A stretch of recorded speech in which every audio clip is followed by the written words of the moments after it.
പഠിച്ചതൊന്നും ഓർമ്മയിൽ നിൽക്കുന്നില്ല. ഇനി എത്ര പഠിച്ചിട്ടാണെന്നുണ്ടെങ്കിൽ കൂടിയും എക്സാമിന് വരെയായിട്ട് മാർക്കും കിട്ടുന്നില്ല. ഈ ഒരു അവസ്ഥയിലാണ് നിങ്ങൾ പോകുന്നതെന്നുണ്ടെങ്കിൽ നിങ്ങൾക്കുള്ള വീഡിയോ ആണിത്. ഫുൾ മാർക്ക് വാങ്ങിയെടുക്കാനായിട്ട് മിസ് കുറച്ച് സീക്രട്ട് ടിപ്സുകൾ പറഞ്ഞുതരാം. ഈ ടിപ്സുകൾ നിങ്ങൾ ഒന്ന് കറക്റ്റ് ആയിട്ടൊന്ന് യൂസ് ചെയ്ത് കഴിഞ്ഞാൽ എൻ്റെ കുട്ടികൾക്ക് എല്ലാവർക്കും അടിപൊളിയായിട്ട് തന്നെ നല്ല മാർക്ക് സ്കോർ ചെയ്യാനായിട്ട് സാധിക്കും. ഓക്കെ, മിസ് ഓരോരോ ടിപ്സ് ആയിട്ട് പറഞ്ഞുതരാൻ പോവാണ്. അപ്പോൾ അതിൽ ഒന്നാമത്തെ ടിപ്പ് എന്ന് പറയുന്നത് സെറ്റപ്പ് എ സ്റ്റഡി സ്പേസ് എന്ന് പറയുന്നതാണ്. അപ്പം നമ്മൾ പഠിക്കുന്ന അന്തരീക്ഷം എന്ന് പറയുന്നത് കുറച്ച് കാം ആൻഡ് ക്വയറ്റ് ആയിട്ടുള്ള ഒരു സ്ഥലത്ത് ഇരുന്ന് പഠിക്കുക. പിന്നെ അതേപോലെ തന്നെ ഭയങ്കര ബഹളത്തിന് നടുക്കിലിരുന്നൊന്നും പഠിക്കേണ്ട ആവശ്യമില്ല. പിന്നെ അതേപോലെ തന്നെ എന്താ ചെയ്യുക, നമുക്ക് ഇതിന് വേണ്ടിയിട്ട് വലിയൊരു സ്റ്റഡി റൂം തന്നെ വേണമെന്ന് ഒരു നിർബന്ധമില്ല. നമ്മുടെ വീടിന്റെ ഒരു കോണിലാണെന്നുണ്ടെങ്കിൽ കൂടിയും നല്ല നീറ്റ് ആൻഡ് ക്ലീൻ ആയിട്ടുള്ള ഒരു സ്ഥലം അതിന് വേണ്ടിയിട്ട് സെലക്ട് ചെയ്യാം. ഇത്രയാണ് tip number 2. Make A study time table. നമ്മളിപ്പോൾ പഠിക്കാനിരിക്കുമ്പോൾ നമുക്ക് ഒരു കറക്റ്റ് ആയിട്ടുള്ള ഒരു ഐഡിയ വേണമല്ലോ, എന്തൊക്കെയാണ് നമുക്ക് പഠിക്കാനുള്ളത് എന്നുള്ളതൊക്കെ നമുക്ക് അറിയണം. അപ്പോൾ അതിന് വേണ്ടിയിട്ട് എന്ത് ചെയ്യുക, കറക്റ്റ് ആയിട്ടുള്ള ഒരു ടൈം ടേബിൾ നിങ്ങൾ ഫോളോ ചെയ്യുക. ആ ഒരു ടൈം ടേബിൾ ഉണ്ടാക്കി കഴിഞ്ഞാൽ നിങ്ങൾക്ക് ഇപ്പോൾ ഓൾറെഡി ബാച്ചിലുള്ളവരാണെന്നുണ്ടെങ്കിൽ ബാച്ചിൽ നമ്മൾ ഓൾറെഡി ടൈം ടേബിൾ പ്രൊവൈഡ് ചെയ്യുന്നുണ്ട്. ഇനി അതല്ല നിങ്ങൾ മിസ്സേ കുഴപ്പമില്ല ഞാൻ സ്വന്തമായിട്ട് ഉണ്ടാക്കുകയാണ് എന്നാണെന്നുണ്ടെങ്കിൽ എപ്പോഴും നല്ലൊരു ടൈം ടേബിൾ നിങ്ങളുടെ എപ്പോഴാണ് നിങ്ങൾക്ക് പഠിക്കാൻ സൗകര്യം, ഇതെല്ലാം എല്ലാ കാര്യങ്ങളും നോക്കിയിട്ട് ഏതൊക്കെ പഠിക്കാനുണ്ട് അങ്ങനെയുള്ള കാര്യങ്ങളൊക്കെ വെച്ചിട്ട് നിങ്ങൾ എന്ത് ചെയ്യുക, കറക്റ്റ് ആയിട്ട് ഒരു ടൈം ടേബിൾ ഉണ്ടാക്കുക. ആ ടൈം ടേബിൾ ഏകദേശം ചിലപ്പോൾ കംപ്ലീറ്റ് ആയിട്ട് നമുക്ക് ഫോളോ ചെയ്യാൻ പറ്റിയെന്ന് വരില്ല, പക്ഷെ എന്നാലും അതിൻ്റെ ഒരു 60% എങ്കിലും നമ്മൾ എന്ത് ചെയ്യണം, കറക്റ്റ് ആയിട്ട് തന്നെ ഫോളോ ചെയ്യാനായിട്ട് ട്രൈ ചെയ്യാം. ഇനി അടുത്ത ടിപ്പ് എന്ന് പറയുന്നത് സ്റ്റഡി അലോൺ ആണ്. അപ്പോൾ എപ്പോഴും നമുക്ക് ഒറ്റയ്ക്കിരുന്ന് പഠിക്കുന്നതാണ് കുറച്ചും കൂടെ നല്ല ഒരു കാര്യം എന്ന് പറയുന്നത്. അപ്പം നമുക്ക് നല്ല കാം ആൻഡ് ക്വയറ്റ് ആയിട്ട് നമുക്ക് തന്നെ വേഗം തന്നെ മനസ്സിലാക്കി എടുക്കാനായിട്ട് സാധിക്കും. പക്ഷെ ചില മക്കൾക്ക് നോക്കുകയാണെന്നുണ്ടെങ്കിൽ അവർക്ക് ഒറ്റയ്ക്കിരുന്ന് പഠിക്കുന്നതിനേക്കാളും മറ്റൊരാൾ പറഞ്ഞു തരുമ്പോഴോ അല്ലെങ്കിൽ ഫ്രണ്ട്സിൻ്റെയൊക്കെ കൂടെ ഇരുന്ന് പഠിക്കുമ്പോഴായിരിക്കും കുറച്ചും കൂടെ ഒരു ഉഷാറായിട്ട് പഠിക്കാനായിട്ട് സാധിക്കുക. അപ്പോൾ നിങ്ങൾ എന്ത് ചെയ്യുക, നിങ്ങൾക്ക് ഒരു ഫ്രണ്ട് ഉണ്ടെന്നുണ്ടെങ്കിൽ ആ ഫ്രണ്ടിൻ്റെ കൂടെ ഇരുന്ന് പഠിക്കാനായിട്ട് സാധിക്കും. അങ്ങനെ നിങ്ങൾക്ക് ചെയ്യുന്നത് ശരിക്കും പറഞ്ഞാൽ നമുക്കൊരു സ്റ്റഡി ബഡി കൂടെ ഉണ്ടെന്നുണ്ടെങ്കിൽ എപ്പോഴും നല്ലതാണ്. അവരുടെ കൂടെ ഇരുന്ന് പഠിക്കുക എന്ന് പറയുമ്പോൾ രണ്ടുപേരും പരസ്പരം മോട്ടിവേറ്റ് ചെയ്യുന്ന ആൾക്കാരായിരിക്കണം. പിന്നെ അതേപോലെ തന്നെ നമുക്ക് അങ്ങോട്ടും ഇങ്ങോട്ടും പഠിപ്പിച്ചു കൊടുക്കാനായിട്ടും സാധിക്കണം. ഓക്കെ, മറ്റൊരാൾക്ക് പഠിപ്പിച്ചു കൊടുക്കുക എന്ന് പറയുന്നത് എപ്പോഴും ഏറ്റവും നല്ലൊരു കാര്യമാണ് അല്ലേ. അപ്പം അങ്ങനെ ചെയ്യാനായിട്ട് പറ്റുന്ന രണ്ടുപേരും പരസ്പരം മോട്ടിവേറ്റ് ചെയ്യാൻ പറ്റുന്ന തരത്തിലുള്ള ഒരു സ്റ്റഡി ബഡീസിനെ വേണം നിങ്ങൾ സെലക്ട് ചെയ്യാനായിട്ട്.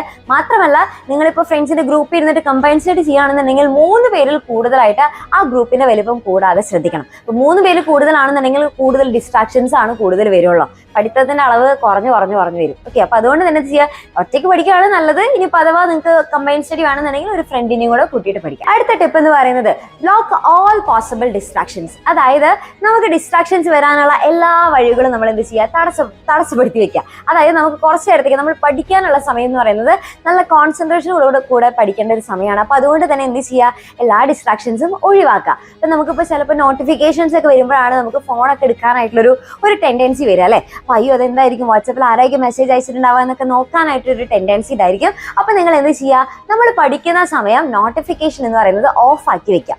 ഓക്കെ, അപ്പൊ അത് കഴിഞ്ഞിട്ട് പിന്നെ നിങ്ങൾക്ക് വേണമെന്നുണ്ടെങ്കിൽ ഇൻസ്റ്റാഗ്രാം നോക്കാനോ അല്ലെങ്കിൽ വാട്സ്ആപ്പ് നോക്കാനോ ഒരു ടൈം പീരീഡ് ഫിക്സ് ചെയ്യുകയും ചെയ്യാം. അപ്പൊ മാക്സിമം നമുക്ക് എന്ത് ചെയ്യാൻ പറ്റും, നമ്മുടെ ഡിസ്ട്രാക്ഷൻസ് നമുക്ക് കുറച്ചെടുക്കാനായിട്ട് സാധിക്കും. ഇത്രയും ടിപ്സുകൾ നിങ്ങൾ ചെയ്യുന്നതിന്റെ ഒപ്പം തന്നെ വളരെ ഇമ്പോർട്ടന്റ് ആയിട്ടുള്ള ഒരു കാര്യമാണ് റെഗുലർ ആയിട്ട് എക്സസൈസ് ചെയ്യാന്നുള്ളത്. കറക്റ്റ് ആയിട്ട് എക്സസൈസ് ചെയ്ത് കഴിഞ്ഞാൽ നമുക്ക് ആ ഒരു ദിവസം മൊത്തം നമുക്ക് നല്ല ഫ്രഷ് ആയിട്ട് ഇരിക്കാനായിട്ട് പറ്റും. നമ്മുടെ മൈൻഡിലേക്ക് നമുക്ക് വേഗം നമുക്ക് നമ്മൾ പഠിക്കുന്ന കാര്യങ്ങളൊക്കെ വേഗം നമുക്ക് നമ്മുടെ ബ്രെയിനിലേക്ക് കയറാനായിട്ട് സാധിക്കും. അപ്പൊ അതുകൊണ്ട് തന്നെ എന്ത് ചെയ്യാം, നന്നായിട്ട് എല്ലാ ദിവസവും രാവിലെ കുറച്ച് സമയം എക്സസൈസ് ഒക്കെ ചെയ്യുക. അതേപോലെ തന്നെ പ്രോപ്പർ ആയിട്ടുള്ള ഡയറ്റ്, നല്ല ന്യൂട്രീഷ്യസ് ആയിട്ടുള്ള ഫുഡൊക്കെ കഴിക്കുക. പയറുവർഗ്ഗങ്ങളും ഒക്കെ അമ്മയൊക്കെ ഉണ്ടാക്കി തരുന്ന സമയത്ത് അയ്യോ ഇതൊന്നും വേണ്ട എന്നൊക്കെ പറഞ്ഞിട്ട് മാറ്റി വെക്കരുത്, അതൊക്കെ നന്നായിട്ട് ഇരുന്ന് കഴിക്കുക. പിന്നെ അതേപോലെ തന്നെ നമുക്ക് വളരെ ഇമ്പോർട്ടന്റ് ആയിട്ടുള്ള കാര്യമാണ് ഉറക്കം. ചിലരൊക്കെ എന്താ ചെയ്യുന്നത് വെച്ച് കഴിഞ്ഞാൽ പരീക്ഷയുടെ തലേ ദിവസമൊക്കെ കഷ്ടപ്പെട്ടിരുന്ന് രാത്രി ഇരുന്ന് പഠിക്കും. ചിലരാണെന്നുണ്ടെങ്കിൽ ഇപ്പോൾ ഉള്ള ദിവസങ്ങളിലൊക്കെ രാത്രി കുറേ സമയം ഫോണിലൊക്കെ നോക്കിയിരുന്ന് കുറേ ലേറ്റ് ആയിട്ടൊക്കെ ആയിരിക്കും കിടക്കുന്നുണ്ടാവുക. അപ്പൊ അതുകൊണ്ട് തന്നെ ഉറക്കം എന്ന് പറയുന്നത് വളരെ മസ്റ്റ് ആയിട്ടുള്ള ഒരു കാര്യമാണ്. പ്രോപ്പർ ആയിട്ടുള്ള സ്ലീപ്പ് എന്തായാലും എൻ്റെ കുട്ടികൾക്ക് വേണം. പ്രോപ്പർ ആയിട്ടുള്ള ഒരു സ്ലീപ്പ് കിട്ടി കഴിഞ്ഞാൽ മാത്രമേ നമുക്ക് കറക്റ്റ് ആയിട്ട് ചിന്തിക്കാനും ബുദ്ധിപരമായിട്ടുള്ള കാര്യങ്ങളൊക്കെ നമുക്ക് ആലോചിക്കാനും ഒക്കെ ഇതിനും നമുക്ക് മെമ്മറൈസ് ചെയ്യാനും ഒക്കെ ഇതിന് സാധിക്കുള്ളൂ. അപ്പൊ ഇത്രയും കാര്യങ്ങൾ എന്ത് ചെയ്യണം, വളരെ ഇമ്പോർട്ടന്റ് ആയിട്ട് എൻ്റെ കുട്ടികൾ വളരെയധികം ശ്രദ്ധിച്ച് ചെയ്യേണ്ട കാര്യങ്ങളാണ്.